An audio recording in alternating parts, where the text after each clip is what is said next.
Olá, vamos então para mais um videozinho de psicanálise e hoje eu quero falar de um assunto que eu tratei na minha aula de mestrado e doutorado que eu dei sexta-feira passada. E é sempre que a gente prepara uma aula, que a gente faz uma transmissão da psicanálise, algo nos afeta. E eu sempre gosto, depois das minhas aulas, ficar pensando sobre o que eu falei, sobre aquela transmissão, o que daquela transmissão me ensinou. Essa é a importância da psicanálise estar na universidade. Então, eu estou dando lá no mestrado e doutorado da Universidade Veiga de Almeida uma disciplina que se chama Teoria dos Discursos do Lacan. Eu e uma colega, e lá a gente dividiu ali para a gente poder trabalhar esses assuntos, e ela ficou responsável pelo discurso do mestre, o discurso da histérica, e eu do analista e do universitário. E depois a gente vai dar uma aula, nós duas juntas, falando do discurso do capitalismo. Bom, mas aí, nessa minha operação de estudar, de transmitir o discurso do analista e o discurso do universitário, aquilo me causou muito. Por quê? Porque lógico, a gente opera em todos os discursos, mas esses dois discursos, para mim, são muito familiar. Por quê?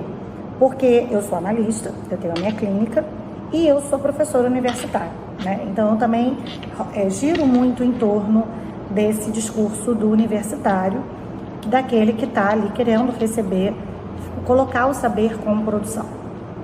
Bom, e aí eu estava, montando a aula e me deparei com um assunto que eu achei muito bacana, que é a diferenciação entre a teoria psicanalítica e o discurso do analista. Porque me dá uma impressão que, de vez em quando, a gente confunde um pouco as duas coisas. Então, por exemplo, aqui nós temos um vídeo, e para quem gosta de Lacan, sabe da história do Lacan, que ele vai ser excomungado lá da IPA, que é a escola que o Freud criou. Por que ele vai ser excomungado? Porque quando ele chega lá, além de os novos autores, os novos psicanalistas, estarem se distanciando um pouco dos conceitos fundamentais da psicanálise e até lendo um pouco o Freud, o Lacan, ele vai dizer: a escola estava ficando muito engessada. Por quê? Porque a gente sabe que as escolas atuais, que são muito ligadas à IPA, elas têm até algumas formações do analista, que assistir aulas durante 5 anos, no final receber um diploma. Mas a escola do Lacan, ela não tem isso, a gente não tem esse tempo de estudo que no final você vai receber um diploma. São escolas que você estuda o resto da sua vida e você fica ali frequentando aqueles seminários, para sempre participando de uma escola que se mantenha viva. E aí, como manter uma escola viva? Não caindo somente na teoria psicanalítica, e sim deixando o discurso do analista girar. Então, todas as vezes em que a gente permite que a escola seja um lugar para discutir o lugar do analista, ela é uma escola viva. Ela não é uma escola engessada, uma escola enferrujada. Então, por isso que é muito importante a gente trabalhar com a ideia de que não existem analistas ideais. Não existe analista perfeito.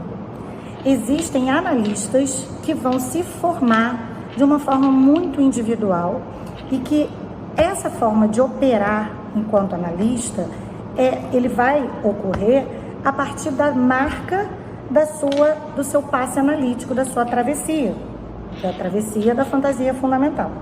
E a própria escola vai colocar o passe como um dispositivo, ou seja, não é uma obrigação, e esse passe ele não será algo que eu conquistei e terei para sempre.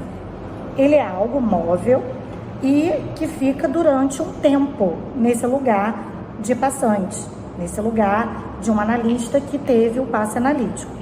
Isso reitera a ideia de que a posição do analista não é uma posição de garantias, de ideal, de perfeição, do melhor analista, e muito menos de um analista que chega a uma formação, ou seja, de que ele está pronto, de que ele está irremediavelmente pronto.